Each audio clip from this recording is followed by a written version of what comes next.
Ah, good. Episode 20 of the Northeast Corner.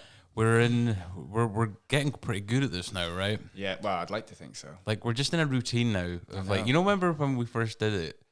Like, obviously the Jeremy Kyle one, school days, blah, blah, blah, blah, blah. We would get really nervous. Oh, yeah. I had to be like a big countdown thing. And now, like, we've just been sitting here kind of talking smack for like... Oh, we'd all have that, that little sheen.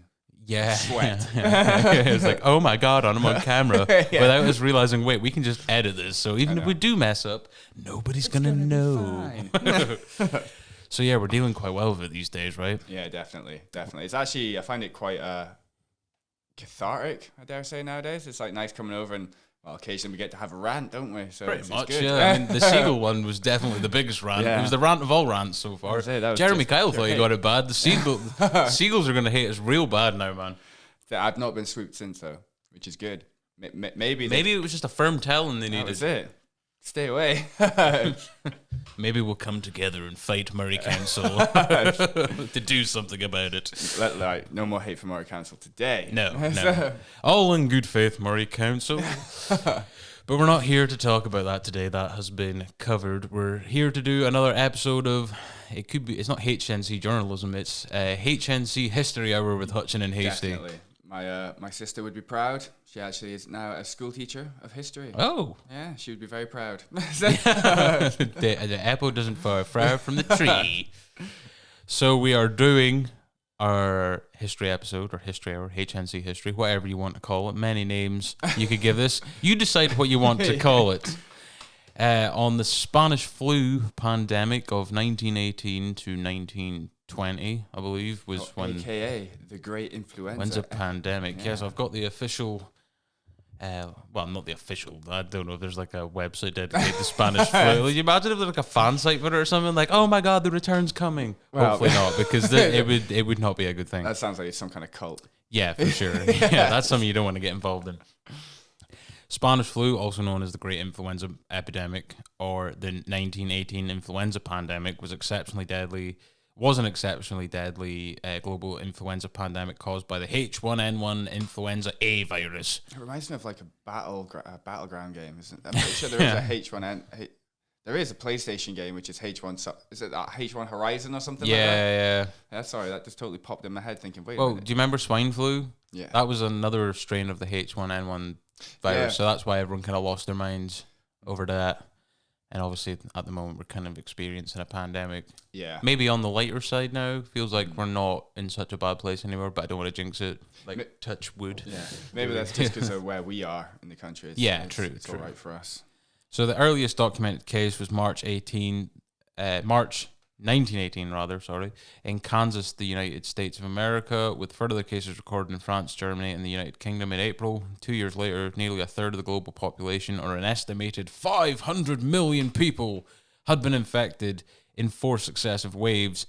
Estimates of deaths range from 17.4 million to 100 million. But I've also seen like 250 million at a push. Yeah, but I've also seen it say that acceptable estimates range from, I think it was 25 or 24 million to, I think it was 50 million. Yeah. And it's like, it can be, you're right, it can be really over or under. And I'm just like, wow, but it goes to show how little was actually recorded about it at the time, or was allowed to be put out. Well, it was basically one of the deadliest pandemics that we've ever had. Yeah. Obviously, like, there's been stuff like the Black Plague, yeah. but obviously we didn't really have logistics and all that kind of stuff. I think that took out like 3/4 of Europe, which is madness. Yeah, all from rats, man. That's crazy. That's just crazy. And the seriousness of this outbreak was only really recognized recently. Is that what, due to COVID? No. What do you think? I think COVID's out there to cover for Spanish flu. Like, don't let them know how many people it killed. No, but I think it's just because, like we'll get into as we go along, there's a lot of effort to cover this up. Yeah. Because there was a war, the Great War, World War I was going on at the time when this outbreak started, so it was like suppressed a lot. Yeah. And once you kind of start that, you don't really stop do you? You don't want to be like, humans are not the kind of species that are like, okay, we messed up. Sorry, guys. We're like, no, we're just going to keep doing what we're doing anyway. Until it's literally pointed out. We'll ride it till the wheels fall off. And they most likely do fall off constantly. It's going to be yabba dabba doo time. So yeah, I think we were just talking about swine flu there. And I think that's when they kind of realized, oh, like the H1N1 virus is actually no joke, as we can see from 1918. Well, yeah, exactly. And another thing I want to say about that, Kansas, I have no idea what goes on there, but I said to you before the podcast, Kansas is mentioned in a lot of stuff. Like, I don't fully understand it. But yeah, Ryan, I wanted to ask just one very simple question. Why was it called the Spanish flu? I'm glad that you've asked this. So, see, when the coronavirus was going on, well, it still is going on, but like at the start, like proper people buying toilet paper for no reason, even if they didn't have any shortages, blah, blah, blah, blah, blah. There's a lot of kind of stuff being released on stuff like this because we didn't know what coronavirus was at the time. We didn't know if it was going to be as bad as Spanish flu or worse or more moderate. It looks like it's turned out a bit more moderate. Yeah. Because obviously I think as it stands at the moment, and I'm not by any means saying this isn't a lot of people, but I think it's 4.5 million as of today global deaths of coronavirus, which if you look at the more kinder estimation of the amount of people that Spanish flu's killed, it's on them, it's definitely a lower fatality rate, but obviously it's not over yet. So, and maybe in like 10 years time, we'll find out a lot more people died of coronavirus than we actually got officially told or whatever. For all we know, it could be happening again. But as of the data that we have today, I sound like I'm at this COVID briefing, right? We just need those big, very factual. We need big Union Jacks. We need Chris Whitty and Patrick Vallance either side of me, and I'm like leading. To be fair, there was a part of the like COVID briefings during like the first like proper no one was allowed to work or whatever, because like in the second one there was a lot more kind of exemptions. Yeah. Like someone different every day was hosting it. I thought it was going to be like jury duty, that I was going to be called up to do it at some point. It's like, today, the COVID briefing of August 5th, 2020, Ryan Hutcheon will take the COVID briefing today. So yeah, like, obviously, with Spanish flu, getting back to your original question, I've also done a good job of being a politician there by completely changing the subject of the question that you've asked me. But so when coronavirus started, there's a lot of people like saying, "Oh, you know how like Trump and that was trying to start beef with like the China over it and calling it after that country and stuff like that." And people were like, "Oh, that's wrong." And then other people were like, "Well, disease gets called after where it originated all the time." And someone brought up Spanish flu, and I'm like, "But Spanish flu didn't originate in Spain." And he's like, "What do you mean?" It's like, "It's called Spanish flu." And I'm like, "Well, I didn't go in because I can't be arse telling people on the internet stuff because they're like, no, look at this YouTube video, or no, look at this Google headline, or look at my thinking." Everything is subjective. Exactly. But Spanish flu was named Spanish flu. Probably is a bit of a kind of bitterness that Spain was the only free press. Yeah. There was an embargo put on the press by most of the powers of the world, the media and stuff, because we had the war going on at the time. Yeah, and a lot of these outbreaks were coming from like soldiers coming from America to fight the war in Europe, and then people from Europe get sick and going home, and because obviously like you can kind of see how a pandemic would happen now because the population now is like 7 billion something. Yes, and that's like three times the size of what it was when the Spanish flu pandemic happened. I think it was like 1.8 billion or something. So Spain reported that there was an outbreak of a flu virus, and so they're only honest enough country to basically report, and most of the Western powers facts. And they believe in both those things. They don't choose one over the other, that's for sure. He's going to take us out one day, isn't he? He is. I swear we mention it every podcast episode now. We'll just write it until the wheels go off because we're humans at the end of the day. God, we really are dragging this origin story out, aren't we? But Spain reported on it, saying that there was a flu outbreak and that, and all the Western powers and other countries that were involved in the First World War were like, no, it's just a normal flu. Like, playing it down and everything. Yeah. And that is why it's called the Spanish flu. So now we've been very sinister in the sense of Spain actually, did a good thing by reporting it and trying to make people aware of it. And then we just kind of labeled them with it. So now everyone that doesn't really read up on this probably thinks the Spanish flu started in Spain. When, in all honesty, before you've explained that and I've done a little bit of reading on it, I would have thought, crazy flu that would have wiped out Spain, But then you find out, oh no, it was like the whole world was pretty much affected. Yep, that's crazy. It's crazy that certain viruses come from certain parts of the world. Obviously, not due to like the terrain or the countries or that. Yeah, because a lot of these viruses start from animal to human transmission from our relationships of eating animals, right? So, flu's quite common in birds, pigs. That's usually where it comes from, right? Like there was bird flu, swine flu. Swine flu was a H1N1 strain of virus, so that might explain how this started, perhaps. Well, yeah, because it just sounds like it's a never dying variation. Yeah. Really. That's what it all sounds like. If it's all originating from this H1N1, that thing's obviously going to outlive us. And then the more SARS and stuff has kind of came from like Asia and that, with the whole wet market stuff and all that the animals that have carrying those diseases and whatnot. But yeah, Spanish flu was brutal. I was watching a documentary where there was a case in America, I believe, of where the doctors believe that the person contracted it on the day that they died. Oh, wow. Yeah, no incubation period. Contracted the Spanish flu on the day, died that day. I can't confirm that because it was part of a documentary that was it was a rumored case.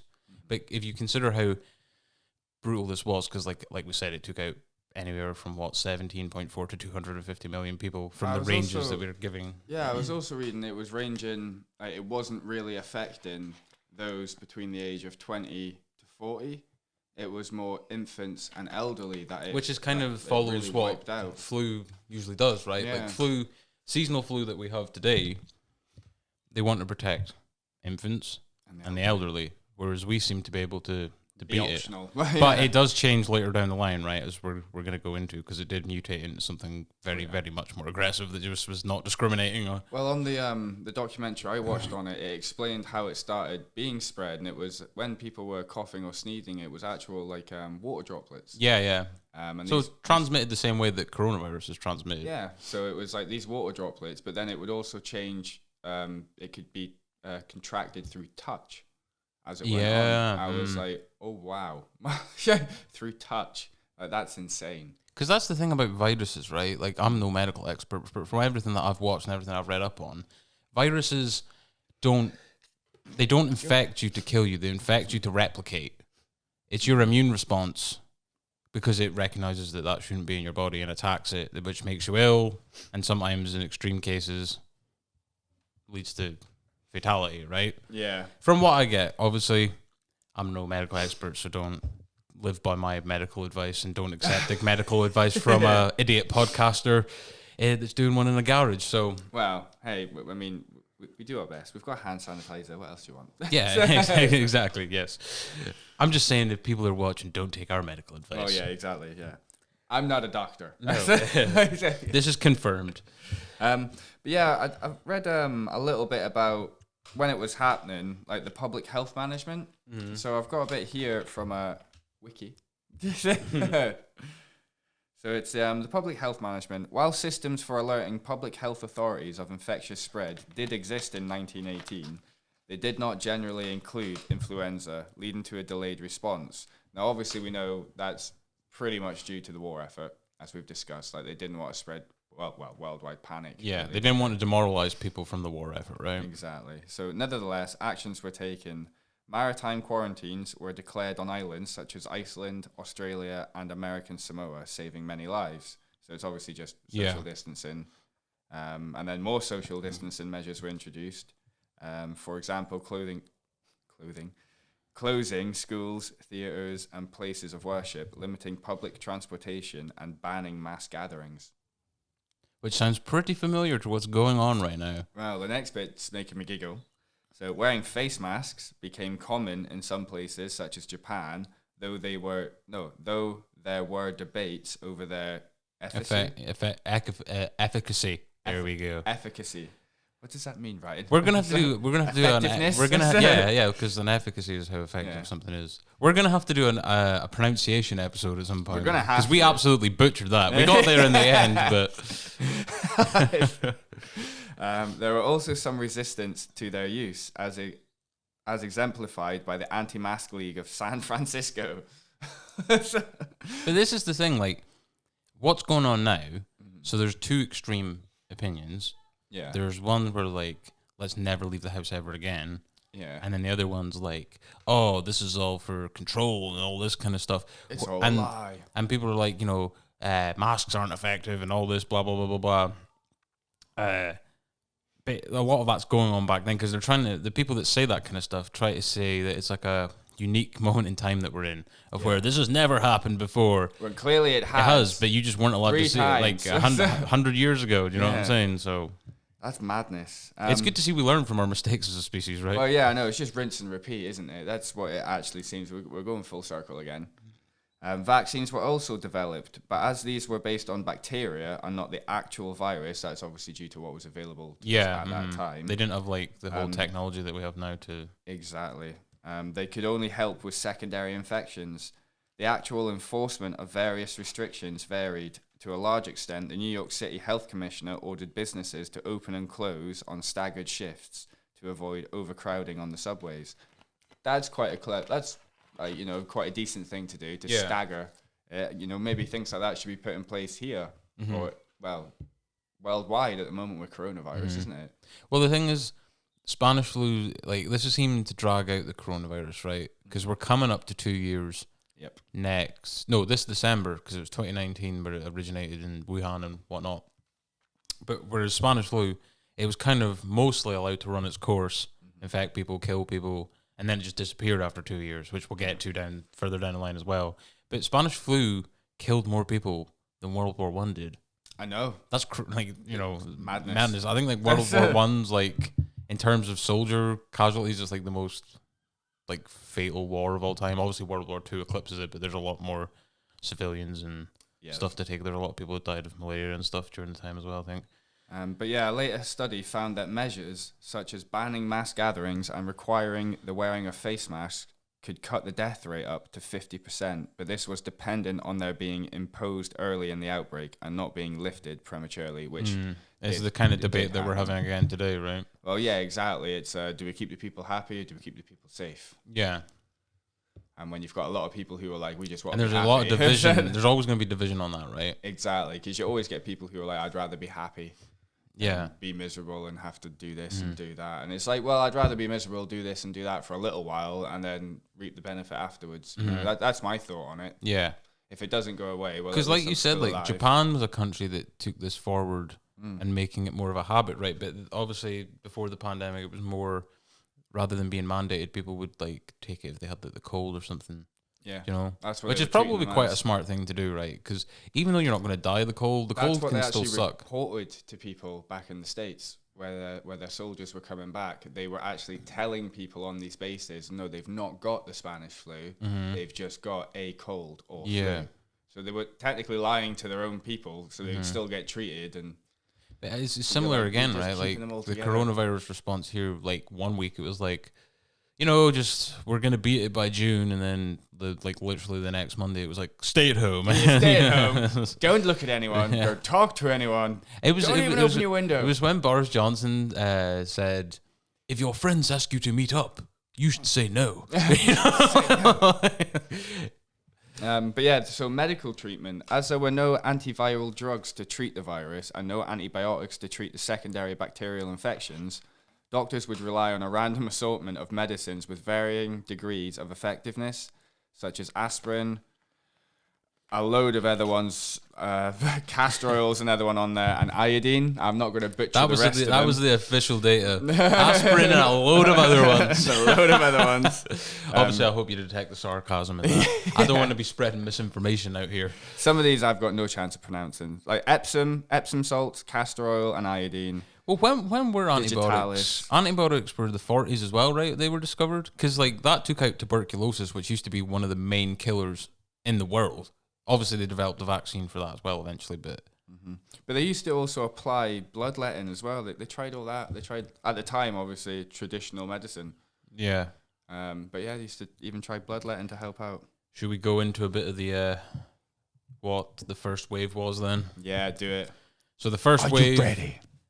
Was in the early 1918. The pandemic is conventionally marked as having begun on the 4th of March 1918, which is kind of similar to how the worldwide pandemic, even though it was identified in Wuhan in December, the pandemic didn't really get announced as a pandemic until like March 2020 from the World Health Organization. With the recording of the case of Albert Gitchell, an army cook at Camp Funston in Kansas, United States. Despite there having been cases before him, the disease had already been observed in Haskell County as early as January 1918. So again, it's kind of following a similar pattern, prompting local doctor Loring Minor to warn the editors of the U.S. Public Health Service's academic journal Public Health Reports. Within days of March 4th, the first case at Camp Funston, 522 men at the camp had reported sick. By the 11th of March 1918, the virus had reached Queens, New York. Queens is a part of New York. Queens, New York. Sorry, bit of bad grammar from me there. A failure to take preventive measures in March, April was later criticized. Again, we're literally printing a carbon copy of what happened in 2020 right now. That's it. As the US had entered World War I, the disease quickly spread from Camp Funston. I hope I'm saying that correctly. It's probably, we've already acknowledged that pronunciation isn't our strong spot. Well, that's today. it. If you've never been there, you've never heard it said. Exactly. We're trying our best. That's it. A major training ground for troops of the American Expeditionary Forces to other U.S. Army camps in Europe, because obviously America was fighting Germany with us in the war. Becoming an epidemic in the Midwest, East Coast, and French ports by April 1918, and reaching the Western Front by the middle of the month. Because there's a theory that the reason that we kind of absolutely dominated the war towards the end is because it hit like the German and Austria-Hungary forces and that were involved in the East first. Okay. So like a lot of them were kind of getting sick and dying off, and that's how we ended up ending the war pretty quickly. And then obviously it was like the end of the war that because America joined right at the end. Basically, just had numbers. Yeah, we got the numbers. We got the numbers. It then quickly spread to the rest of France, Great Britain, Italy, Spain, and in May reached Breslau and Odessa. I take it that might be battlegrounds of where World War I was fought, just as a hazard of guessing. I could be totally wrong. I've never heard of those places before. After the signing of the Treaty of Brest-Litovsk, March 1918, Germany. So this must be similar to the Treaty of Versailles. Oh no, started releasing Russian prisoners of war who then brought the disease to their countries. So this is how it spread from Europe to Russia, because the Russians were fighting the Germans. Yeah, so that's how it's. So that probably aids the theory of the Germans maybe like came across this first, because were they allied with Italy at the time, or am I thinking of World War II? I might be thinking of World War II and Mussolini. Yeah. Now you've mentioned that. Now I'm thinking about that Russian flu. Yeah, because there was one in like the 19th century as well, right? Yeah. Oh my God, there's so many links. It reached North Africa, India, and Japan in May, and soon after had likely gone around the world, as there had been recorded cases in Southeast Asia in April. In June, an outbreak was reported in China. After reaching Australia in July, the wave started to recede. So this is like where it becomes seasonal, right? Because we're still technically winter from January to March, and then spring, and then summer's like, June, July. The first wave of the flu lasted from the first quarter of 1918 and was relatively mild. Mortality rates were not appreciable above normal. In the United States, 75,000 flu-related deaths were reported in the first 6 months of 1918 compared to 63,000 deaths during the same period in 1915. In Madrid, Spain, fewer than 1,000 people died from influenza between May and June of 1918. There were no reported quarantines during the first quarter of 1918. However, the first wave caused a significant disruption in the military operations of World War I, with 3/4 of French troops, half of the British forces, and over 900,000 German soldiers sick. Which probably aids to what I just said earlier about how we won the war quite emphatically in the end. And then it goes on to the second wave. But we'll have a little recap over the first wave. That's crazy. That's a lot of people. And that wasn't like even the worst of it, right? Like, and we call it the Spanish flu. yeah, I know, right? Like super low on the list. They literally had nothing to do with it.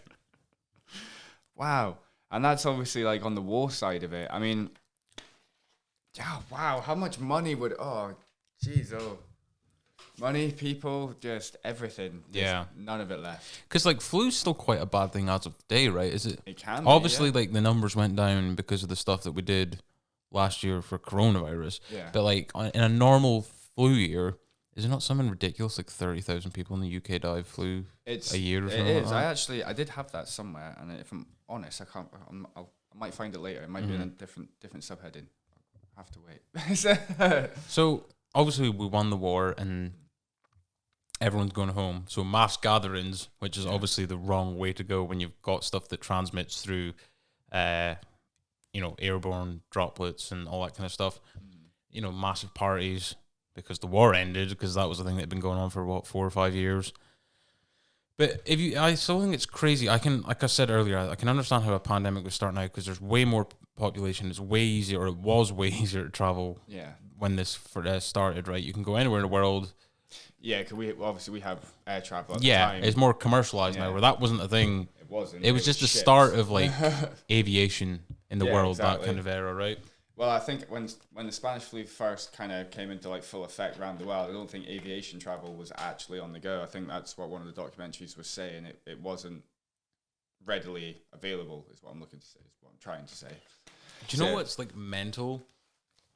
So the propaganda to like cover it up was because they didn't want to demoralize the war effort. Yeah. But the war in itself probably aided it spreading around the world. And affecting countries that had nothing to do with the war. So they took something back home that killed more people than the actual war did. And that's something that they probably didn't have any control over. Yeah. Yeah, that's the thing, like, we didn't really know what it was. No, we didn't. We didn't like, understand probably it. some experts knew it was bad, but most of us probably been like, oh, wow, it's hearsay. So and obviously, like, news isn't as accessible back then as it was now, whereas it's just pumped in your head 24/7 if you watch the TV or something like that. Well, exactly. Like back then, the entertainment value of everything was, it was kind of skyrocketing a little bit, you know. So like many business. Well, sorry. So the bit I was going to talk about was the economic side. So there's many businesses in the entertainment and service industry suffered losses in revenue, while the healthcare industry reported profit gains for obvious reasons. Yeah, because soap, medicines, you know, all of that. And everyone needed it. They were told, you know, you need to be like good hygiene was essentially being told to everyone. That's how that's how you're going to beat it, or that's how you prevent it. Prevention is better than curing. Yeah, and that was on some of the posters that they actually put up as advertising their own products. Because that's where people get like a disdain for quote unquote big pharma, right? Because they always say they would rather treat a disease rather than cure it because there's more money to be made in that. Because obviously, you cure it, it's going to be eradicated. It's one and done. Yeah, whereas treatment's a revolving door of business. Thing, and then this bit is from a lady, Nancy Bristow. She's also argued that the pandemic, when combined with the increasing number of women attending college, contributed to the success of women in the field of nursing. So that's like, I suppose it's a good thing, you know what I mean? Because like the recovery from because the world did bounce back, right, when it didn't just magically disappear in But I think that's when we stopped being so proud and just taking males. Yeah, you know, and it created better healthcare, more accessible healthcare. It basically created a middle class in America as well from the documentary that we watched. Oh yeah, exactly. So this was due in part to the failure of medical doctors, who were predominantly men, to contain and prevent the illness. So nursing staff, who mainly women, celebrated the success of their patient care and did not associate the spread of their disease with their work. I also had a note down here that the spread around the world through trade networks, which makes sense, right? Because, you know, that's one thing. We had our ships, and imperial colonies, which probably some of the soldiers from the war went back to. Because this was like some of the prime time of like British Empire, you know, the Commonwealth and all that. And obviously France had colonies and Dutch had colonies. All, you know, you could go on. So yeah, I mean the last bit on the economic bit I have is a 2020 study found that U.S. cities that implemented early and extensive non-medical measures, quarantine, etc., suffered no additional adverse economic effects due to implementing those measures, unlike those cities that implemented measures late or not at all. Is that because they just had to do it for a more extended period of time? Probably because it would have been I would imagine it would have been the cost. Yeah. You need it right there, right then, and at that point, it's been in high. It's America's quite a strange one, really, isn't it? Because it's such a big country that it's not really governed by, like, in the United Kingdom. I know it's like a four nations thing now. Yeah. But generally, it's like a few kind of people making the decisions for basically what the country's going to do. Where it's kind of state led in America, right? And there's 52 states. 50. I think it's 51. How many stars are on the flag? I think each star represents a state. Yeah. Mm-hmm. We'll say 51. We'll say 51. Final answer. Chris Tarrant, did we get through? It's not even Chris Tarrant doing Who's a Millionaire anymore. I know, well... Jeremy Clarkson. Oh, yeah, it is. I remember I seen him on there and I was like, what are you doing? Yeah, like, why are you here? I was like, don't annoy the BBC again. Yeah. So yeah, what bit were you wanting to do next? Well, soldiers apparently were also quite... Because obviously we discussed the infant and the elderly, which is quite a common trend with flu anyway. But soldiers were also prone to suffering, fatal consequences as a result of the disease because they already had weakened immune systems. Because if you think about it, well, at the time they were. I'm not 100%. I'm not 100% on how correct this is, but I don't know what the laws were on the drugs back then, because obviously we know that generals like to feed their troops up on all kinds to make them march for longer, sleep less, eat less. Yeah, because like if you think about it, like what affects your immune system? Sleep. If you don't get enough sleep, you're going to feel like dirt. Yeah, fatigue. Not eating enough, which obviously rations and all the soldiers. Hygiene. You weren't exactly at a 5-star hotel in the trenches, were you? So yeah, and you're constantly wet and dirty all the time, and you have like one little cut. To us nowadays, one little cut is nothing. Yeah, we all know that's gonna. Well, no antibiotics, no like steroids and all that other kind of stuff. Wash your hand, wash your cut, and that's all you need to do, and you're fine. Back then, it wasn't. You don't have time. Yeah, because you had like stuff like trench foot and stuff like that as well, right? So like getting wet and not being able to get dry and some really awful conditions. So you can understand why. Breeding ground for disease. Soldiers would probably, target number one for this kind of thing, just because of how beaten down they were. From the whole kind of process of war, right? Because it's not exactly a good thing, is it? Like, no one enjoys war. I think it's probably fair to say, right? I would agree with that. There's probably people that get excitement of the adrenaline of being in a situation of where like you could die, and I suppose you could probably level and understand that, but no one truly wants to go to the other side of the world or another country, fight people that you don't know, that want to kill you because they want to stay alive is bad. It's the most primal thing on earth, trying to stay alive. Well, yeah, exactly. And then to be defeated by a disease. Yeah, that's the scariest part for me. Is that it's like we said earlier. It wasn't people that killed all those people in the war. Well, it was, but like the Spanish flu, like it killed so much more. Yeah, like that's crazy, and that's a disease that's doing it, and it's all because we just couldn't say, chill for a bit, let us fucking sort out our own like country, get some like measures in place. And it was like a perfect concoction for this to spread, right? Because it was literally at the end where everyone was moving back home. Yeah, exactly. So it just went everywhere. Yeah. World war that became worldwide pandemic, right? That's it. So Spanish flu was like allowed to run its course, as we mentioned. So not many places did restrictions. Obviously, you noted a few down there, and people kind of caught on later on. Yeah. But it seems like these restrictions are probably pretty more vital when it's just started to be a thing, right? Because that's how you stop it from solidifying itself to stay around. If that makes when SARS came out of China in 2003 and they tracked everyone down that was in a South Korean hotel that had been a close contact, and they tracked everyone around the world and made them quarantine, and that killed it in its tracks. Yeah, that's a good response. Yeah, whereas like obviously letting it just kind of run its course lets it have a better chance of surviving. You allow it to spread and build, and as we know, every time it's spread, it's evolving. These things evolve, they adapt. I mean, they're all parasites. The viruses. It's what they do. And I suppose like there's a false sense of security of when it like lessened in the summer, because every generation is going to be at fault of this because it's different. Even though it's still humanity, it's a different set of humans, right? Yeah. Although I did see a lady that was alive when she was a kid, had Spanish flu, has lived all the way up until now and had coronavirus and beat that as well. Oh wow! So yeah. Good on you. Yeah, strong woman, man. Yeah, shout out. Boom. So yeah, when it got to the summer and it lessened in that, because obviously flu and stuff like that, respiratory disease is seasonal most of the time. Yeah. So it will. People used to say, "Oh, don't go outside without like a coat or something because you'll get a cold." Whereas weather has nothing to do. It does have to do with getting ill, but it's not. It's not the weather that gets you ill. Like germs get you ill.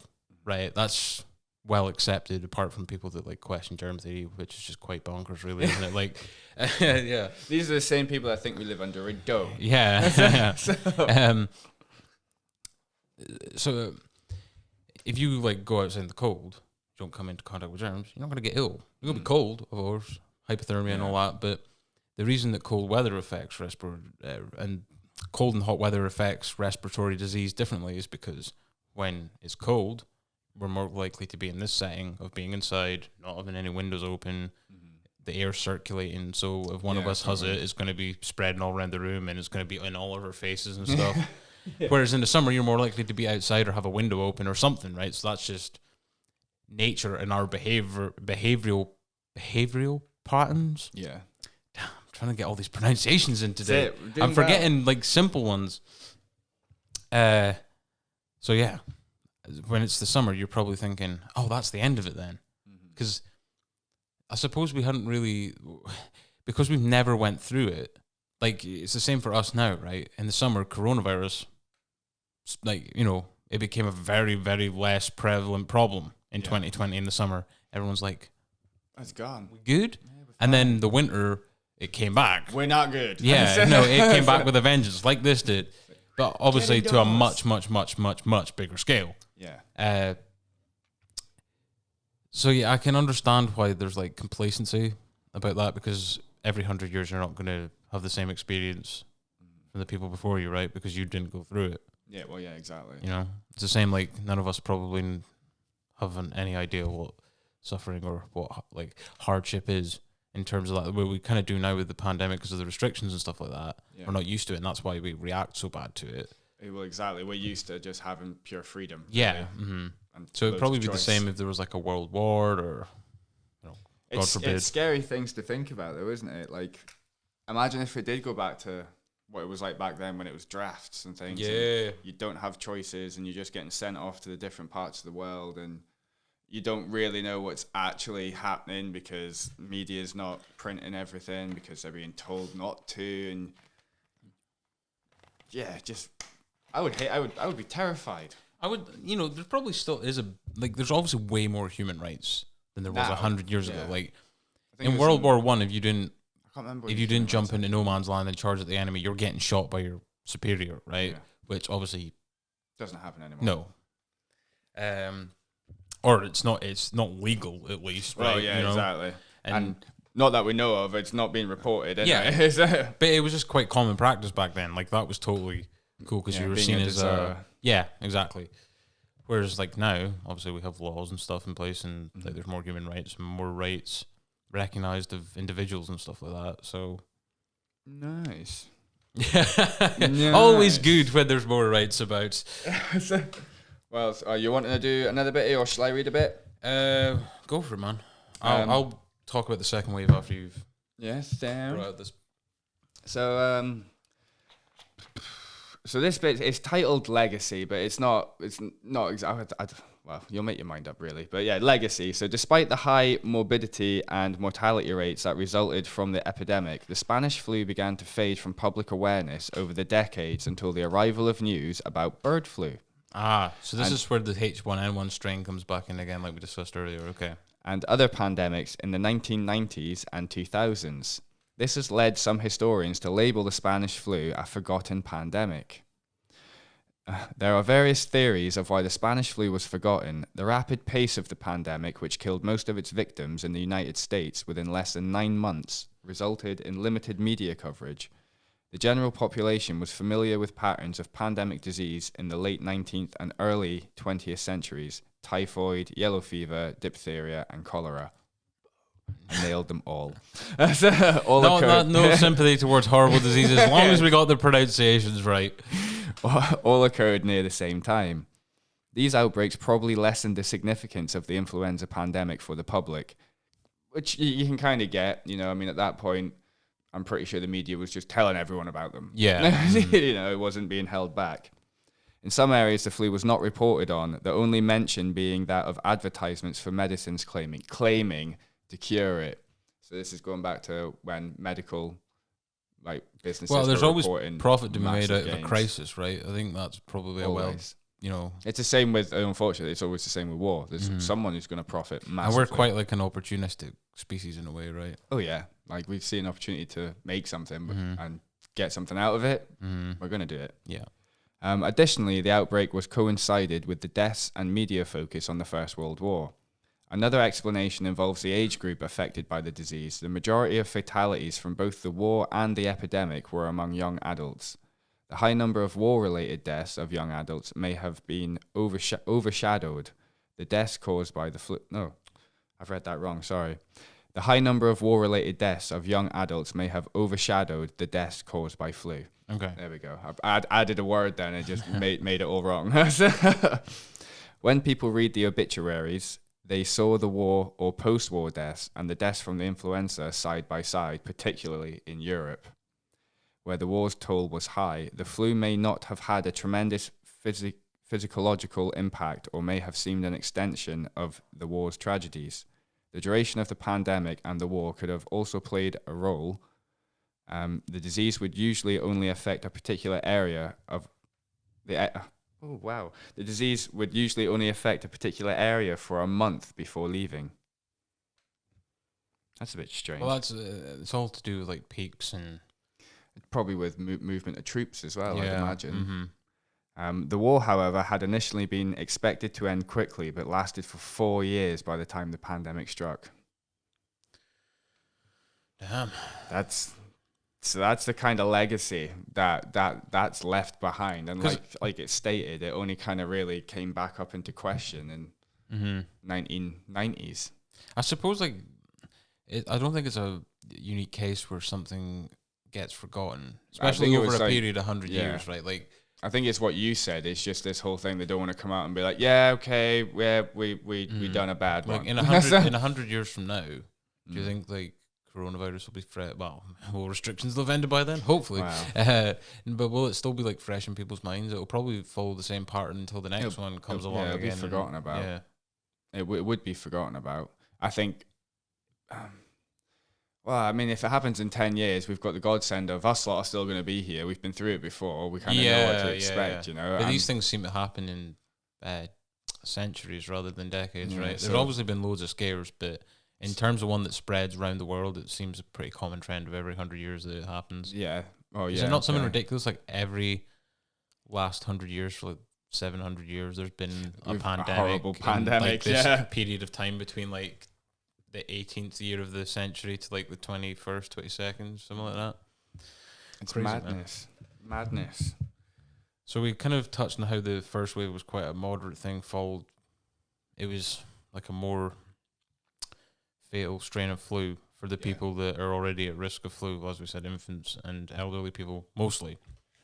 The second wave began in the second half of August 1918, probably spreading to Boston and Freetown, Sierra Leone by ships from Brest, where it had likely arrived with American troops or French recruits for naval training.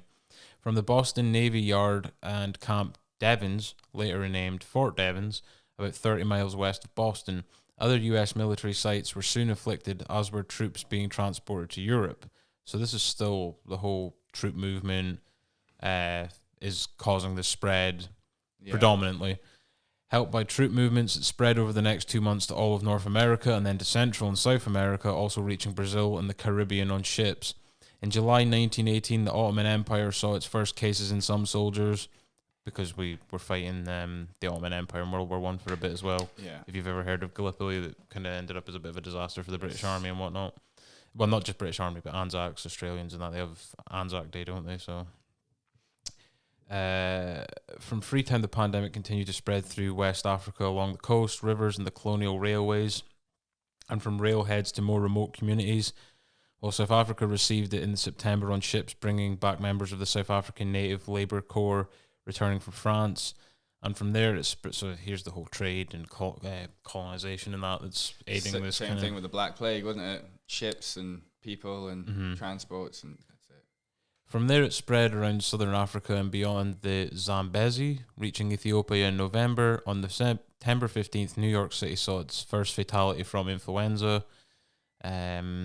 The Philadelphia Liberty Loans Parade, held in Philadelphia, Pennsylvania, on the 20th of September 1918, to promote government bonds for World War I, resulted in 12,000 deaths after a major outbreak of the illness spread among people who had attended the parade. 12,000 from one event. Wait, where was that one? New York City. No, Philadelphia. Sorry. Yeah, because that was because they actually full on refused to cancel that parade. Yeah. Didn't they? Mass gatherings again. Yeah. From Europe, the second wave swept through Russia in a southwest-northeast diagonal front, as well as being brought to Arkhangelsk. I do not know if I've said that correctly, forgive me. By the North Russian intervention, and then spread throughout Asia, because Russia kind of shares a border with Asia, doesn't it? Yeah. Following the Russian Civil War, which was to do with the Red Army and the monarch and that, and they overthrew their monarchy and whatnot. And the Trans-Siberian Railway reaching Iran, where it spread through the holy city of Mashhad, and then later in India in September, as well as China and Japan in October, the celebrations of the armistice of the 11th of November 1918. So the war obviously officially ends on the 11th. That's what Remembrance Sunday is, and that, isn't it? It's celebrating the end of the First World War and stuff. Also caused outbreaks in Lima and Nairobi, but by December the wave was mostly over. The second wave of the 1918 pandemic was much more deadly than the first. The first wave had resembled typical flu epidemics, which we were saying in the kind of patterns it showed. Those at most at risk were sick and elderly, while younger, healthier people recovered easily. October 1918 was the month with the highest fatality rate of the whole pandemic. In the United States, 292,000 deaths were reported between September and December 1918, compared to 26,000 during the same period in 1915. What is that? Let's take 26,000 away from 292,000. What is that? So 260 something thousand? 266. Yeah. That's wild. Yeah. In the space of September to December. How long is that? 3 months? 2 months maybe? September to December. 9 to 12. So 3 months. 3 months. Jesus. If it's only between... Crazy. Sorry, I'm just like, wow. We never fail to blow each other's minds on these episodes. Such a small period of... Oh, wow, okay. The Netherlands reported 40,000 plus deaths from influenza and acute respiratory disease. Bombay reported 15,000 deaths and a population of 1.1 million. The 1918 flu pandemic in India was especially deadly, with an estimated 12.5 to 20 million deaths in the last quarter of 1918 alone. So that's 4 months where they just basically lost everyone. Pretty much, yeah. Well, that's what it sounds like anyway. A very significant portion of the country anyway. That's insane. And then you can see why, after those things, you got, Wall Street depressions and all that, didn't you? I mean, the Wall Street crashes, they started happening. The economy, it just got ruined. I mean, as I read out, some areas of business profited massively. People who were in weaponry, cosmetics, and healthcare, they made a lot of money. Yeah. Made so much money. It's disgusting. So I start thinking about it, and you're just like, no. So, obviously the second wave, it mutated as well into something a bit more aggressive towards healthy people. Yes. And that's probably what's caused the surge. Because if it didn't discriminate, it doesn't matter who's getting it. Wow. Like we said, there was that rumoured case. I must say, it was rumoured, it might not have happened. But if it's true that someone caught it the day and then was deceased on the day that they caught it. Like, that's crazy. That could be like the most deadliest thing of all time if that was happening to people. That sounds like someone's just chomping a cyanide pill, doesn't it? Because like in theory, a virus with 100% kill rate is probably less dangerous than one of 5%, because it's going to kill patient zero and it not spread. You like to think. Yeah. Well, that's just my kind of retarded thinking on it. It's a good thought process. Like, it just depends on how it can be contracted, though, doesn't it? Exactly. So, like the danger of these kind of viruses that don't kill everyone is the thing that they have an incubation period so that they can find a way to more people that are vulnerable and will kill more people and stuff like that. Yeah. They're clever things. We may not like them, viruses, but they're pretty clever. They are, and when they run out of people to infect, they change so they can adapt to us, right? Because that's what we're saying earlier. They want to replicate. Their main goal is to replicate and find as much hosts as possible. They want to evolve, really, don't they? I think that's what happens, like from what I was saying, every time it gets passed over, it's essentially evolving each time, because we're all different. We may have the same organs, but we are all technically different. Well, like if you think about it, we constantly get colds, flus. This is pre-pandemic. I've only really had one cold, which actually might have been COVID, but I never got tested because I didn't think it was worth it at the time because I didn't have any of the main three. This was before lateral flow and all this was like available and stuff. I've got to do a lateral flow test twice. Yeah, same for work. Yeah. Mm-hmm. Got to do. The bad thing is, see, when I have to start first thing in the morning, I'd have to wake up at like 4 o'clock in the morning. Oh, to do the test? To do the test. I always do it the night before. 45-minute wait. I'm like, I can't do it the night before because I always forget. Oh well. Always forget. So I do one before work and I do one as soon as I get back from work, and then that's it. Well, what is the incubation period for coronavirus? It's something crazy like 2 to 5 days or something like that before you could start showing symptoms. They used to just say it was a week. But I think if you wanted to get more technical, you're probably right. I think it could take 2 days to manifest. It once again, it depends on your own immunity and your own health, I'd imagine. Like India, 12.5 to 20 million people in the space of 4 months. That is like, there's no way you can control. Like if that was happening in any country in the world, there's no way you can control it. It doesn't matter how you probably think good your healthcare is. Exactly right. You just could not control it. Like society in India at that time, if that's where the numbers were, would have collapsed because you've got no hospitals because they can't deal with 20 million people in the space of 4 months. I mean, hospitals, even in the United States, were turning people away, weren't they? They were actually saying to them, look, we can't the big centers. Like, have you ever seen that film Contagion? No. You should watch it. I think it's on Netflix still. And I watched it during the first, because like I said, I got into researching pandemics and stuff. Well, there's nothing else to do, and you take interest in current events and all that, don't you? Yeah, you do. And there's like these big centers, and like everyone's lying ill on the floor and that. But that's because there's no hospitals and everywhere's overwhelmed, right? Yeah. So that's kind of, there's external consequences of not just getting Spanish flu or the coronavirus or whatever disease it may be. If hospitals and that get overwhelmed, you don't get cancer treatment. Yeah, you don't get seen for that broken leg, any other kind of ailment or injury or whatever, you don't have access to. So that's what they call excess deaths, right? Because of the pandemics, because all those people are interested at the number of, what did you call them? Excess deaths. I'd be interested at the number of that during that Spanish flu pandemic. It must have been, bad. Like, I seen a guy on TV. You know how you've not been able to see a doctor for, not in person anyway, for long enough. This guy had like what he thought was a chest infection, I believe, and he wanted to see a doctor because it was getting really bad. It wasn't going away, and they would keep prescribing him antibiotics. It wasn't getting rid of it. And I think like the third time that he tried to see a doctor, he demanded to see one in person, and this dude turned out to have cancer, and it was like they gave him 6 months to live. Oh wow! And this is like the stuff that this does is like a third party consequence of what being overwhelmed by a disease that has too many people needing attention all at one time does.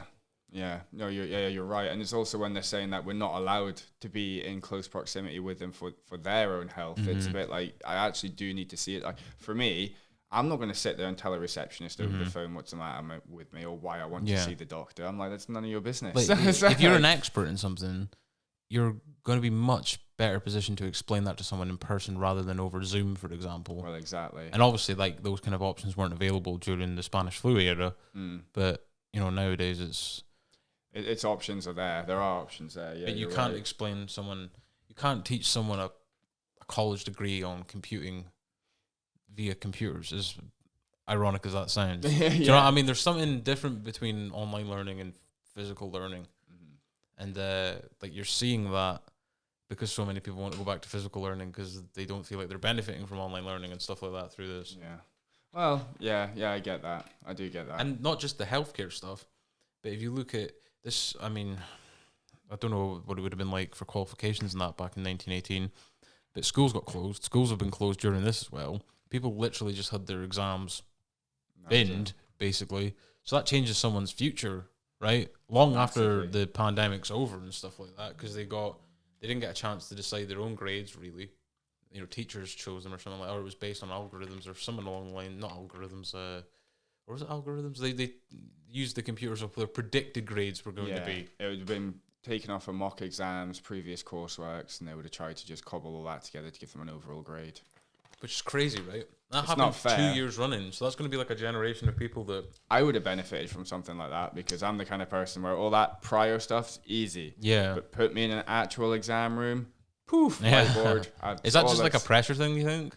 Well, obviously, when I was younger, I was never tested for like anxiety or things like that. Like now I know I've got anxiety. Yeah. I understand it. Because it's probably the same with this, right? Because now we're more comfortable with it because we now know it's just another day. It's just us talking. Yeah. Like, to begin with, we were really nervous about it. Why are we nervous about it? Because we talk all the time. Well, exactly. It's not like we're sweating like, oh my God, I'm going to have to talk to this dude in the garage later. Yeah, But obviously like put in we know each other. It makes it easier. Yeah, make something different about it, like more official with a camera and microphones and stuff, and it has their... Just added aesthetics. Yeah, pretty much. That's it.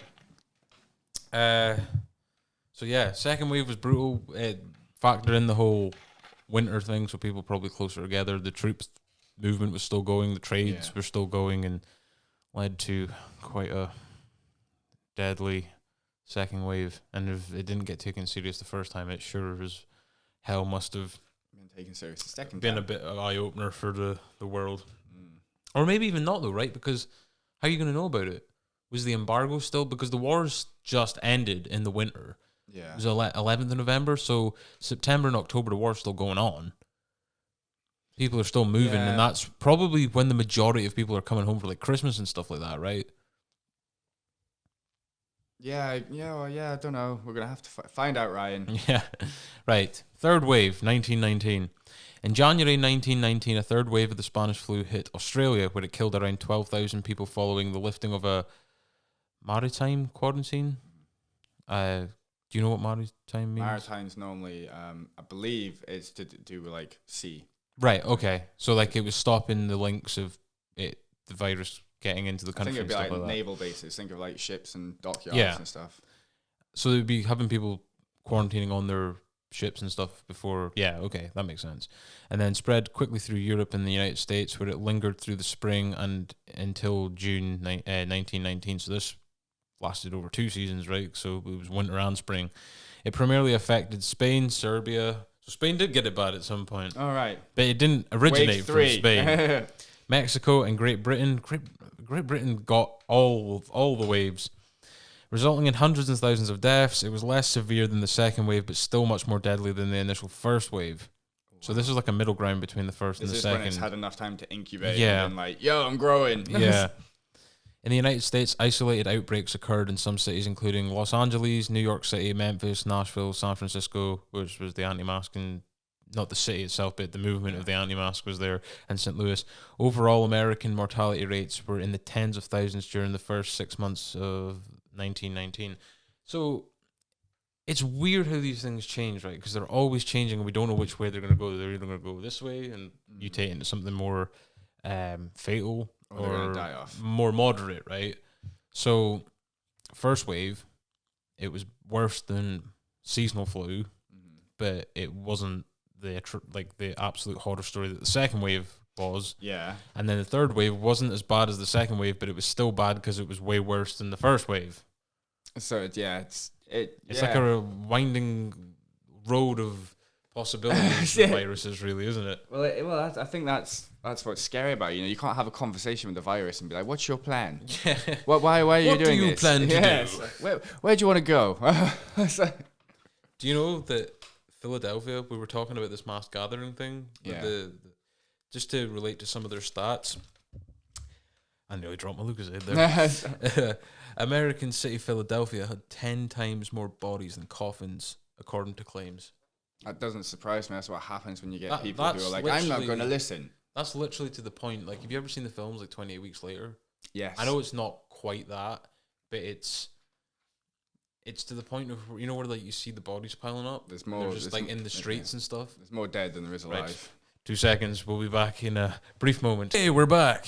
I did say to John that we would have to take a little intermission for parcels getting delivered to my house, but through the magic of editing, you will not have to sit through that, and you're right back with us. So we were just talking about Philadelphia, right, and how there was the 10 times more bodies than coffins, which is a frightening scenario to be in, right? Like, we're just talking about, like, you see it in films like 28 Weeks Later, which is like obviously a sensationalized pandemic to this. It's a disease, but it's not. It's more like zombies and stuff like that, right? Yeah. And like but because it's so infectious and stuff, they see all the bodies and the high fatality rate and stuff piling up and burning the bodies, and that's kind of what would have to happen. That's what was happening with the plague. Yeah. I mean, like, if you ain't got, if there's no one to claim the bodies either, I'm pretty sure that's why, like, for war memorials, they end up putting loads and loads of names on, like, a wall or something, don't they? Because unfortunately there's no body to bring back. Yeah. And I'd imagine they might not be able to be claimed if they're just civilians, I think that was one of the scariest things for people to think about when we didn't exactly know what coronavirus was, March 2020, and it started kind of getting real. Was it going to get this bad? Well, exactly. Because, like, that's the kind of stuff that would live with you forever. Like, you see, like, we're talking about, you go through traumatic experiences in your life. That would have been one of them. Oh, without a doubt. Do you know what I mean? Have you seen, like, bodies on the street or something like that? Yeah, it'd be a very horrifying sight, that's for sure. Not something you want to see every day. And then obviously you're going to get people who, unfortunately, in that time would probably be growing a little bit numb to that because it's all that was happening. Yeah. That's another scary thought, is some people would have probably got used to it. Well, even now, right, there's got to be people that have been institutionalized in the way that we have been living for the last 18 months with the restrictions and that, just because it's been, quote unquote, the new normal, right? Yeah. And, like, bringing me on to my next point, talking point, restrictions cause civil unrest, which we've already kind of went into a little bit. Yeah.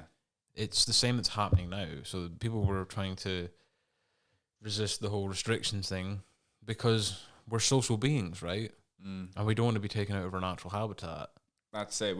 I've said it from day one. The issue we've all had is we don't like not having a choice. Like, we all cry freedom, blah blah blah, and we all want to be safe, but we all want to have our own choice back. And unfortunately, it's you can't have both. Because you can go without seeing people. Trusted. We can't be trusted to have our own choice back and then to still follow certain guidelines to help keep people safe. We can't do them both for some reason. And that's why, like, stuff like this is such a difficult thing to mitigate and maneuver around, because you can stay away from people and that and be happy with your choice if it's your choice. Exactly. But something becomes hard when it's there is no external. Choice. You've got to do this. Yeah. It's the same with anything. I don't know, like rebellion. Not giving up crisps or something, or do you know what I mean? Like, if you decide to do that and you're comfortable with that decision, I know it's a very different thing than what we're talking about just now. No, but I see your point. But it relates into everything, right? It's all to do with your own thought process, isn't it? Really, like when you feel like your choice is taken away, you're just sat there angry. Yeah. And you're like, I don't like it. Why don't you like it? Because you would do it if you had the choice. Yeah, I would, because it would be my choice, but it's not my choice. Like, if you weren't being enforced by the man. Yeah. If you decided you were staying in tonight, weren't going to the pub, for example, but then we're told you couldn't go to the pub anyway, even if you wanted to, then that's when it would probably become an issue for you, right? Exactly. Well, now I want to go to the pub. Exactly, though. But that's the thing, and we're never going to change from that because our origins have always been personal contact, even though we're getting more digital and that now. Telling you, vive la revolution. Yeah. But still, though, right? Like, this is why it's such a difficult scenario, because the things that they put in place to control or to stop things being overwhelmed and stop tragedies happening, in terms of numbers and overwhelm and all this kind of stuff, is like poison for humans. And it's something that they're going to hate and be aggressive against. It's like when I was down in Gloucester when COVID was happening, and it was Gloucester was really bad for it. We had really heavy restrictions, and it was the whole one walk a day, you're not really allowed to be seen out your house unless you are a key worker. Yeah. But they can't really police that, right? Because they can't. Oh, they really tried to. I would imagine in like more bigger cities like you were in, because it's more of a populated area. Whereas like in Lossy, the police station's only open 3 days a week. Do you know what I mean? So in Gloucester, trust me, it's full time. And like I'm walking down the street and I've got my jacket on. They can't see that I've got my work fleece on underneath, and I'm getting stopped. And I'm like, what? And they're like, where are you going? I'm like, well, to be fair, it's none of your business. Secondly, this is my first walk in the day, and do you know what I mean? You get defensive. This is where there is a fine line between non-pharmaceutical medical interventions, or whatever the official title is for them, are very, very similar to what a draconian dictatorship would put in place, right? Yeah. And this is where people are like, they don't trust people having that power, because when people get power, they go mental. Well, not just that, they're very unlikely to give it up, right? Well, yeah, Trump. He took a while. Yeah, he went. Yeah, that's something that we're gonna have to talk about on Seshcast when we review the year, because that started right at this. I remember like getting up. It was like what, 5th of January or something. It was right after New Year. You're still kind of thinking it's the holiday period. Yeah, you're coming to terms with it. You're like, oh, no, I've got to go back to normal life for 12 months, and then that happened. I just woke up and I'm like, what is going on right now? Like, why is this even happening? Why are police officers getting pepper sprayed and chased into their own political building? Like, literally, they're meant to have the best defense system in the world, and they literally just got run up on. And like some big orange dudes saying, "Oh, they're in there. Go get them. Go get them. They're head of the spear." Yeah, and he was So that's never going to change, and this is where it's, I can see where people do feel scared about having these things in place, because does it then just become what it is, Well, I mean, you get why the world wants to impose some things on civilians, is because without civilians, as we've seen, they have no workforce. Yeah. There is no way of making any money. So they need to keep us safe somehow. It's not for a nice thing, at the end of the day, which is a really poopy thing to say, but it's not for a nice thing. It's because we're all digits. We are all digits, and we all contribute, and we all give them money. And without us, they get none of it. And you've got to acknowledge the kind of inequalities that there's inequalities anyway in normal day life, but inequalities that happen during a pandemic in the terms of big business probably allowed to keep trading. Like back then, it was soap factories and all this kind of stuff, but small business like retail shops and maybe shop markets and local shop owners at that time, they're closed. Yeah, and it's kind of the similar what's happened. That's because they had to charge people, as we've seen, wheelbarrows full of cash for one loaf of bread. Yeah, that was because the inflation just went through the roof, didn't it? That's mental. Like you've seen it. The wheelbarrow rims up to here, people. The stack of cash was up to here, and it was strapped on with bungee cords. I mean, I started getting bothered when Freddo's passed the 20p mark. I know. Imagine getting like a wheelbarrow of cash to go get a Freddo from the co-op. I've just broke into Fort Knox and stole all this. I need my loaf of bread. I've got 1,000 gold for that Freddo. Yes. Wow, man. A Freddo and a few rumours, if you don't mind. Well, that's it. And I swear down, if we ever go into anything like that, then Cadbury's, you need to sort your stuff out. Cadbury's are owned by Kraft now, right? The American company. We can go into a big business podcast down the road. It's all good. Yeah. But like it's the same now in terms of small business had to close, but Amazon and all these bigger brands that could do digital and all this kind of stuff got to take all that kind of profit. I actually seen something on Facebook the other day about businesses and like how many more subscribers, how many more Yeah. downloads they've had from the beginning of the pandemic to where we are now in it.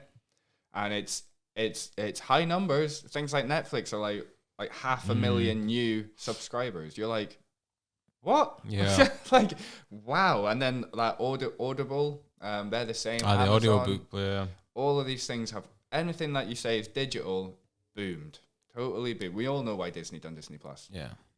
We know why that's happened. So, like, we're not stupid. But like, obviously, it's totally different for the Spanish flu. Oh yeah, It's the same, but obviously you don't have like Zoom and Netflix and all that kind of stuff. It's more like who had more money to Broadway adapt shows. and stuff. Yeah. And apparently, the advice that was given the Spanish flu was often misleading. Yeah.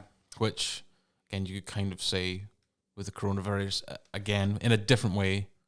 Obviously, like the we don't need loads of toilet you know, roll. you had the president of the United States going, "We're going to try bleach. Is that what we're going to do?" and stuff. God. And Boris was like, "I'm shaking." People voted him in. I'm shaking coronavirus patients' hands on that, and surprise, surprise, he got coronavirus and was hospitalized himself. So that's because we're all just really clever. Yeah, no, smart. we're actually so superior. That's it. And we're so smart. We'll top of the food chain, people. God help us. Men in power. Right, shall we get onto this fourth wave then? Yeah, we've already been going for an hour, 10 minutes. Time flies when you're lost in the pages of history. Oh. Ooh. Fourth wave of 1920. So so they went like 6 months. Summer came, and this didn't happen until the spring of 1920. So they went through a winter and it didn't really come back, and then for some reason it came back spring 1920. Like we said, viruses don't make a lot of sense to us from a logic point of view, but they're doing their thing. In spring 1920, a fourth wave occurred in isolated areas, including New York City, Switzerland, Scandinavia, and some South American islands. New York City alone reported 6,374 deaths between December 1919 and April 1920, almost twice the number of the first wave in spring 1918. Other U.S. cities, including Detroit, Milwaukee, Kansas City, Minneapolis, and St. Louis, were hit particularly hard, with death rates higher than all of 1918. Peru experienced a late wave in early 1920, and Japan had one from late 1919. Also, it did come back in the winter. Forget what I said there then. To 1920, with the last cases in March. In Europe, 5 countries, Spain, again, Denmark, Finland, Germany, and Switzerland, recorded a late peak between January and April 1920. Despite its name, historical and epidemiological data cannot identify the geographic origin of the Spanish flu.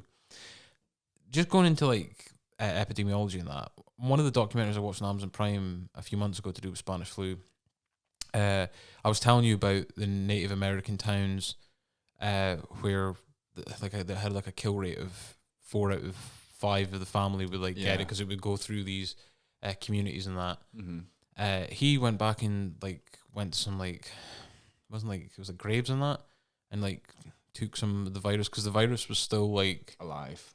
Yeah, but it couldn't infect anyone. But the part like the dormant. Yeah, that's the word you're looking for. So like that's crazy. Like that's over 100 years later they went back and did that, and that's nuts. To like because they still don't really understand it. Oh yeah, we don't because as we know that it couldn't really be recorded. Yeah, other than just visual. By the time that it was over, we just kind of forgot about it. Like we said, forgotten pandemic, and then obviously the kind of consequences of it all didn't really get mainstream attention until modern day. Modern day flus. However, several theories have been proposed. United States. So this is the whole kind of blame game. It looks like the potential origins, which has happened again. So it's a carbon copy every time. Yeah, he done it. She done it. No, that person over there did it. He built it in his shed. Yeah, America was saying like China was at fault for it, and China was saying no, it was actually your military that did an exercise over here or something and brought it to. I can't remember what it was. It wasn't the Olympic Games. It was not the military Olympic Games or something like that. I swear down, if that military is out of Kansas, then I'm done. The first confirmed cases originated in the United States. Historian Alfred W. Crosby stated in 2003 that the flu originated in Kansas. And author John M. Barry described the January 1918 1918 outbreak in Haskell County, Kansas, as the point of the origin in his 2004 article. A 2018 study of tissue slides and medical reports led by Edvard Munch. Self-portrait with the Spanish flu 1919. Oh, right, okay, that's just saying that there's a self-portrait and I deleted the picture, so never mind. Europe, Egon Schiele, painted a few days before his death. It's another... Sorry, I didn't delete the captions that I deleted the photos with. The major UK troop staging and hospital camp in Etaples in France, or Etaples, has been theorised by virologist John Oxford as being the centre of the Spanish flu. His study found that in late 1916, the Etaples camp was hit by the onset of a new disease with high mortality rate that caused symptoms similar to flu. So this is claiming that this originated in 1916 on the European battlefield, but it never became a pandemic till 1918. Which is normally how things like that happen anyway, isn't it? What, do you think that it could have survived for a couple of years, just going around in its pockets and then just exploded? Well, it's like we said, and if you're going on about that's going on about like you said, like we've been isn't saying, it? that the viruses are smart, right? So it probably wouldn't put it past been it laying to dormant again. wait for its chance to replicate on a... Well, obviously most of them need like a good habitat to breed, Yeah. don't they? If you think of anything biological, we all need a habitat, comfy habitat to breed in. So I mean, if we don't have that, normally we die off. Or in a virus case, it can fall dormant. So maybe it just fell dormant, or maybe it needed all of that time to evolve, into what was the Spanish flu or the influenza pandemic, or the influenza virus, sorry. According to Oxford, a similar outbreak occurred in March 1917 at an army barracks in Aldershot, and military pathologists later recognised these outbreaks as the same disease as the Spanish flu. So this is a year before it became a worldwide pandemic and all that. The overcrowded camp and hospital at Etaples was an ideal environment for the spread of a respiratory virus. The hospital treated thousands of victims of poison gas attacks and other casualties of war, and 100,000 soldiers passed. Through the camp every day, it was also home to a piggery, and poultry was regularly brought in from surrounding villages to feed the camp. And we were mentioning these are the two animals that are most associated with carrying these diseases and us eating them. Oxford and his team postulated that a precursor virus harboured in birds mutated and then mitigated to pigs kept near the front. It's crazy how it didn't even just come from one. It was a bird, and then it went to a pig, then to us. Allegedly. Don't know if that's exactly. A report published in 2016 in the Journal of the Chinese Medical Association found evidence that the 1918 virus had been circulating in the European armies for months and possibly years before the 1918 pandemic. Political scientist Andrew Price-Smith published the data from the Austrian archive suggesting that influenza began in Austria in early 1917. A 2009 study in influenza and other respiratory viruses found that Spanish flu mortality simultaneously peaked within the 2-month period of October and November 1918 in all 14 European countries analysed, which is inconsistent with the pattern that researchers would expect if the virus had originated somewhere in Europe and then spread outwards. Okay, in 1993, Claude Hanaun, the leading expert on the Spanish flu at the Pasteur Institute, asserted the precursor virus was likely to have come from China. So this is the blame game again, right? Yeah. And then mutated in the United States near Boston, and from there spread to Brest, France, Europe's battlefields, and the rest of Europe, and the rest of the world with Allied soldiers and sailors as the main disseminators. Hanaun considered several alternative hypotheses of origin, such as Spain, Kansas, and Brest. Do you think he just heard Spanish flu? It was like, perhaps Spain. But not likely. In 2014, historian Mark Humphreys argued that the mobilization of 96,000 Chinese laborers to work behind the British and French lines might have been the source of the pandemic. But yet again, we've kind of discussed this. There's a common trend of flu seems to come from the Americas, and like coronavirus stuff seems to come from Asia. Asia side, Humphreys of the Memorial University of Newfoundland in St. John's based his conclusions on new unearthed records. He found archival evidence that a respiratory illness that struck northern China, where the laborers came from, in November 1917 was identified a year later by Chinese health officials as identical to the Spanish flu. However, no tissue samples have survived for modern-day comparison. Nevertheless, there were some reports of respiratory illness on parts of the path the laborers took to get to Europe, which also passed through North America. One of the few regions of the world seemingly less affected by the Spanish flu pandemic was China, where several studies have documented a comparatively mild flu season in 1918, although this is disputed due to lack of data during the warlord period seen around the globe.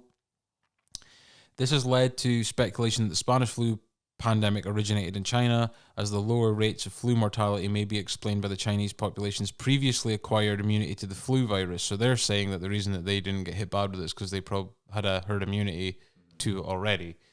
A report published in 2016 in the Journal of the Chinese Medical Association found no evidence that the 1918 virus was imported to Europe via Chinese and Southeast Asian soldiers and workers, and instead found its evidence of the circulation in Europe before the pandemic. The 2016 study suggests that the low flu mortality rate, an estimated 1 in 1,000, found among the Chinese and Southeast Asian workers. In Europe meant that the deadly 1918 influenza pandemic could not have originated from those workers. Further evidence against the disease being spread by Chinese workers was that workers entered Europe through other routes that did not result in a detectable spread, making them unlikely to have been the original hosts. Evolutionary biology professor Michael Worobi found evidence against the disease originating from Kansas, as those cases were milder and had fewer deaths compared to the infections in New York City in the same period. The study did find evidence through phylogenetic analysis. I have no idea what that word is, so apologies if I butchered that. We've already kind of been through this. Slaughtered. That the virus likely had a North American origin, though it was not conclusive. In addition, the Haig-Maglutintin glycoproteins of the virus suggest that it originated long before 1918, and other studies suggest the reassortment of the H1N1 virus likely occurred in or around 1915. And then it has like World War One has made the argument that the virus helped tip the balance of power in the latter days of the war towards the Allies, suggesting that the Germans got it first, and so on and so forth. So that's kind of a mouthful that I've read through there. So I'm going to quickly just add a few little things, because obviously, as you were reading it out, I've realised that we have essentially the exact same script in front of us, so I was able to follow it. But on some of the pictures that are actually on there, obviously we can't really show you, but for example, this one's got the caption of 1918 Chicago newspaper headlines reflect the mitigation strategies such as increased ventilation, arrest for not wearing face masks, sequenced inoculations, this is all things that we have on the go right now, isn't it? Yeah, exactly, yeah. Limitations on crowd size, selective closing of businesses, curfews and lockdowns. Now on this spread, all I'm going to do is just read the titles, because they're pretty much the only things that are actually readable on this. Okay. So police raid saloons in war on influenza, keep church windows open. I thought that's because they back then you couldn't argue with people in their religion. You couldn't tell them they weren't allowed. The church, yeah, you know how much the church owned and how much power the church had. So yeah. Non-essential crowds barred in epidemic war. So it's not just a war overseas, it's a war on your front doorstep against a epidemic. Grip vigilance still needed. Health order dorms lodge hall cobwebs. Oh, health order dorms lodge hall cobwebs. I don't get that fully, but Maybe it's a riddle that we've got to solve. Yeah. Flu curfew to sound for city Saturday night. Draft men to be first inoculated for flu. That's something I didn't know. No, neither did I. No. Open-faced sneezers to be arrested. And actually saying that, on the documentary that you showed, that you told me to watch, you know how we've got our masks? Did you see the actual nose mask? They had it. It's like a little bit of string just went across like wallpaper, and it literally just sat over their nose. And I was like, no. And then you had like the bigger ones that were kind of like hanging down. They were like, it's almost like snoods, like them schnood things, isn't it? It's like they were a bunch of highwaymen. Yeah, stand and deliver, sir. So yeah, like I said, I just wanted to add that little bit on. I was reading some of them myself, and I thought, church windows must stay open, says, like, obviously I'm guessing the mayor, but says Robertson. You're just like, that is what they say about Corona now. Yeah. Make sure you got a window open. Yeah, ventilation. Yeah, right? Mm-hmm. Exactly, ventilation. If for whatever reason there's a gathering, at least let there be ventilation. Yeah, because then it recycles the air, so the particles are not going to be the same. Yeah. So they had some good thoughts on it. They really did. So yeah, it's quite impressive. Like some states at least cared enough to put these in place. As we know, some states did, but late. And, a lot of people were like, "Let's just see what happens here." Yeah. Plead ignorance. Ignorance is bliss. So after the pandemic ended, quote unquote, it led to better healthcare, like we've mentioned, thus bettering life expectancy. That's because we put a lot of money towards it. Yeah, so soap was more accessible. Like we were talking about hygiene and that earlier.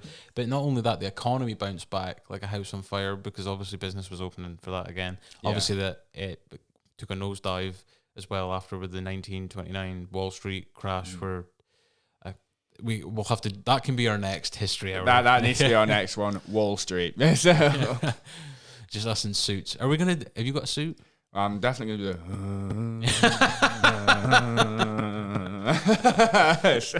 I'm going to be swinging from the chandelier. I'm up for it. If we do Wall Street X, I will do it in my suit. And you see, I have a waistcoat. That's like the best I can put. Well, yeah, we're only going to see the top half anyway. So bring the waistcoat. Yeah, that's and we'll blag our way as somehow related to Wall Street, or we'll just do it for you want to buy this. You want to buy this. Then you're going to give me 10 grand for giving you such a good deal. Sell me this pen. I had to do that for a job interview. Did you know that? I actually went in for a salesman job and he gave me a calculator and went, sell me that. Oh. And I was like, let's do this. Have you ever heard of Thomas Skinner? No. He's like the guy that was on The Apprentice. He was like a really like cockney dude, but he's got like a great energy about him. He's like, all right, okay, you know what I mean? But like, he was talking about how he did it on The Apprentice. Like they had to do something like sell me this. And it was like a lot of people, like it wasn't something too like glamorous. And like people are like, oh, well, this is actually really good and all, you know, kind of, you know, casual stuff. And Thomas Skinner said, well, how much would you pay for that? And they were like, I don't know, £1. And he went, sold. I thought that was genius. So it was like, if I ever have to do something like that, that's what I am using. That's it. So yeah, the teachings of Thomas Skinner, ladies and gentlemen. That's it. Apparently he's got a really good mattress business as well. So. Oh wow. The more you know. Yeah. The tangent corner again. We're the branch corner. That's it. Rabbit holes. But yeah, this basically created the American middle class as well, because it obviously brought people that maybe couldn't access stuff like soap and that before up a level and made it more kind of accessible. And then like you've seen all the people celebrating the war ending, celebrating this ending, massive gatherings are okay again, and so on and so forth. And then we had like 20 years break before the whole World War II started, and that. Well, not even that. 9 years before the Wall Street crash and the Great Depression, and exactly. So on and so forth. It's quite crazy that the Wall Street crashed. Wall Street crashed twice. Yeah. I don't get how something like Wall Street just crashes. It's weird how like I don't get it. It's kind of a similar pattern. Because it was we're doing really well. We're going to crash and screw everyone over. World War, then pandemic, then economy collapse, another world war. Whereas, you know, in our century, it's been a couple wars, not exactly world wars. The economic collapse of 2008. Yeah. Pandemic now.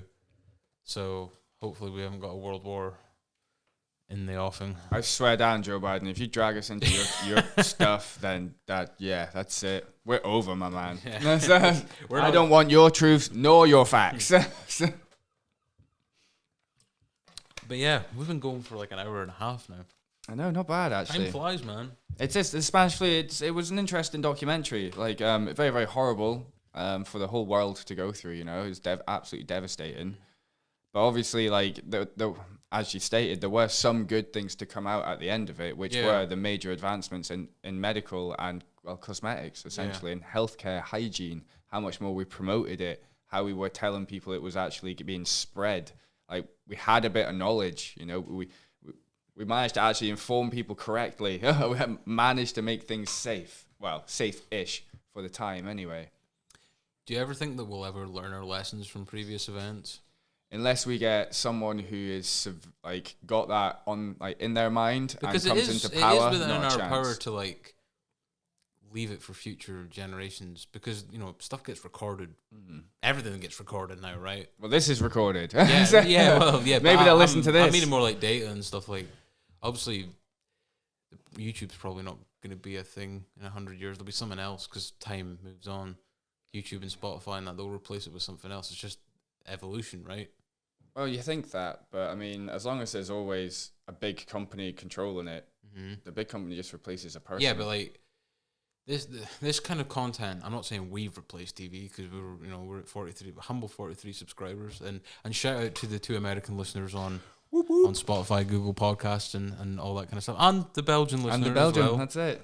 Hell We're yeah, a very inclusive podcast. Thank you. We're loving your it. support. But like, it was obviously radio, then it was TV, then the phone became the TV basically, and TV's now the radio, and now like the podcasting is like radio. Like the first kind of podcasting that I kind of remember, and it was more of a radio show was Howard Stern. Yeah.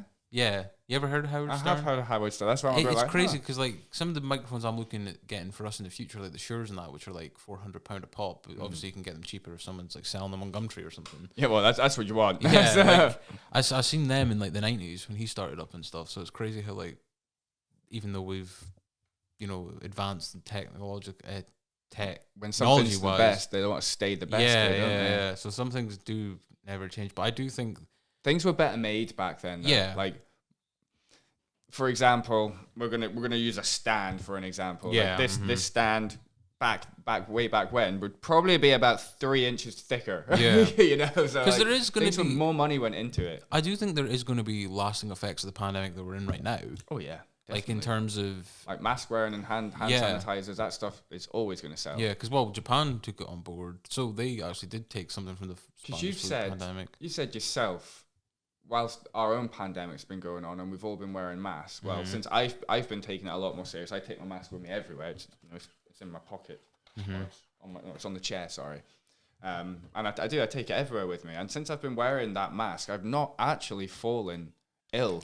I've had a sneeze now and again, but it's nothing, It's like I'm pretty sure it's just dust. But I've not had a cold or a flu. I'm quite surprised. Last winter was the first time that I never got ill in like my life. Yeah. And I got ill in March, but I don't know what that was because I don't know. I'm like I said, I'm no expert and whatever. But the thing that was weird about me being ill in March was that I was ill for a day. And then it just went away. Yeah. And I'd never beaten something that quickly, but then it came back. Whereas normally, you kind of get like a tickle in your throat and it's always after you go to bed and you wake up the next day. Yeah. It's like you wake up the next day and it's worse and then worse and worse and then it gets better, right? Whereas this went away, came back, went away, and then it went from a sore throat and a blocked nose to me coughing. Oh, right. For like a week and a half. Just kept on rebounding back to you. Yeah. So I don't know what it was. Like I said, I didn't think it was a continuous cough at the time, but it's very vague that. Like, what is a continuous cough? Well, that's, with me, a continuous cough is when you cough that much, you can't breathe enough and you throw up because you're just coughing and coughing and coughing and coughing. And it wasn't that, but at the same time, I had headaches. That's apparently a symptom now. Yeah. Because when COVID first happened, I think we said this in our own COVID episode, I'm pretty sure I contracted coronavirus, and we actually ordered our test, which took 3 days to actually be able to order one, and it gets sent by Amazon, which was really, really strange, but anyway. And then it didn't even give you exactly a leaflet on what you're supposed to do with this one bloody cotton swab, and I was just looking at it thinking, right, so well, that's another thing that we've got to probably take into account. They probably didn't have tests for Spanish flu. They didn't. So I guess they just diagnosed cases based off symptoms. Sight. It would have been with sight, temperature. I wonder if like you could be asymptomatic with Spanish flu, because if it just disappeared, it would kind of suggest that the world had built up an immunity to it. It wasn't. Yeah. So obviously we have a lot more stuff to kind of keep track on tabs of it now. And we have a lot in terms of like disease, aid and prevent as well. Yeah, right? Not just like the vaccines and stuff. It's dexamethasone. They've got that. is it monoclonal antibodies or something in America? Yeah. That's the stuff that Trump got, and he eats like KFC every day. So Oh. if it keeps him alive, we've probably all got a good chance if we're in a bad place, right? But like I've had both the vaccines, and I know I'm kind of surrendering my medical autonomy there, but whatever, I'm comfortable. And someone was in my house. I was around them for a period of. I had to isolate, and I've got gripes about that, but that's a story for another day. Where I was around this person for 7 hours, give or take, inside, and then this person tested positive a day later, or 2 days later, or whatever it was, and I didn't get it. So it obviously must have some effect, because we were literally like having a cigarette in that little utility room that's just through there, which it's not a very not a ventilated place, is it? So, but it's close proximity. I remember like some of the cases of Spanish flu, man, like insane. Obviously, the thing that's the scariest thing when it comes to respiratory disease, if it gets really serious, is like you develop pneumonia, which is like basically that's what was happening. Drowning on your own mucus and stuff like that. Yeah, you end up retaining. I think water like in your some lungs. of it was that violent. The pressure would build up to the person's head, so like blood would come out their ears and that, just because of all they couldn't get the oxygen going and stuff. That's not pleasant. That is going back to what we were saying about the 28 days later bodies. That's probably what it would have started looking like. And it's not But they had them in like massive hangars, didn't they? Like, it was for the quarantine, which I understand, but it was more like prisoners of war camp style. It's like you need to be in here isolated from people, where there's going to be a skeleton shift to protect us from your disease. Well, they had people sitting on the floors, right? Lying on the floors, all the ill, because the hospitals and that were overwhelmed. And so I mean, then like say they set up like warehouse. It was essentially pop-up. Yeah, hangars, it was like space, really, storage space. Yeah, and some of them were just put up purely for that reason. Yeah. But then again, when you think about it, all these businesses went out of business, but they wouldn't allow the people somewhere nice, relatively protected, to stay. they could. That's the thing, they could have done like quarantined blocks, like they're doing at the moment with the Corona. They've got the Corona hotels. Yeah, fair enough. You are paying through the nose for that, but unfortunately, like as we all know, there's money to be made in a crisis. Yeah, and I think you see in crises in general, there's the best of society and the worst of society, and they will reveal themselves all the time. Yeah, so they have to, unfortunately, because as we know, the money makes the world go round. I think we're quite lucky not to have the coronavirus, obviously. No one wants to have it because it sucks to be ill. But I think we're lucky that we're in today's age where medicine and that's so much more advanced. Oh, yeah. Compared, because who knows, if this had been 100 years ago when the coronavirus came along, maybe we would have the deaths like we've seen with the Spanish flu and stuff like that. We may not even be here. Yeah. You are totally right. I mean, thank God for a couple of smart people who just discovered a few little things. Like penicillin growing on a bit of mold on a petri dish.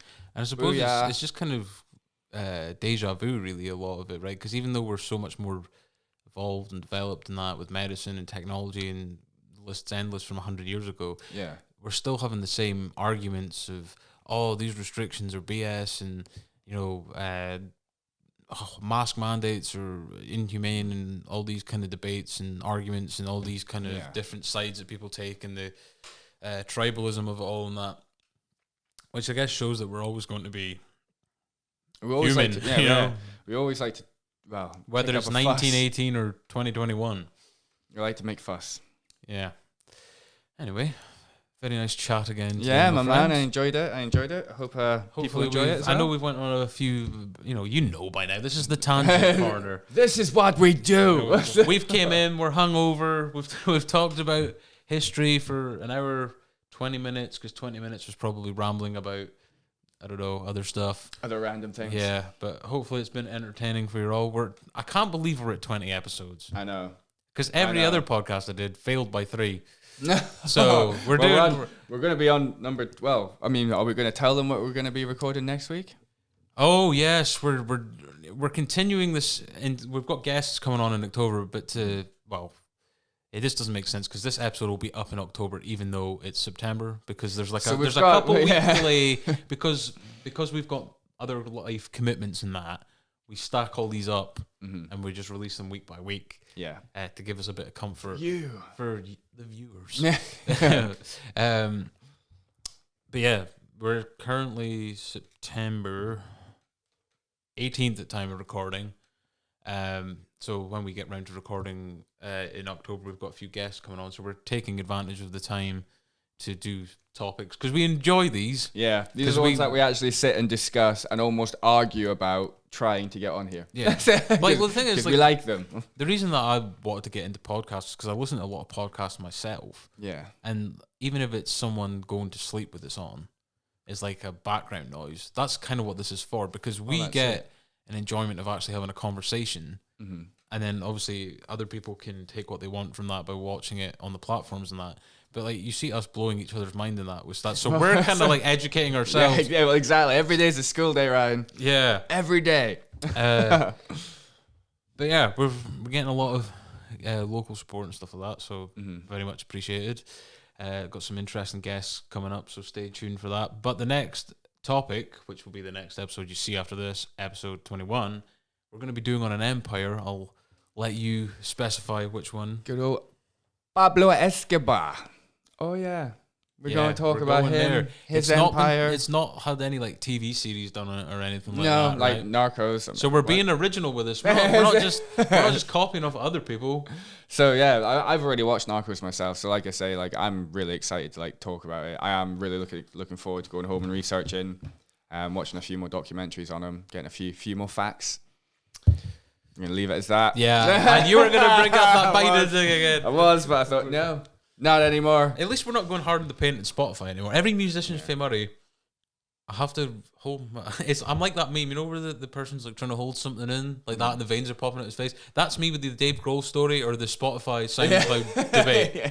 And this podcast on Spotify, so I can't go too hard in the paint. Otherwise, Daniel Elk, I think the owner's name is, will probably banish us from... Yeah.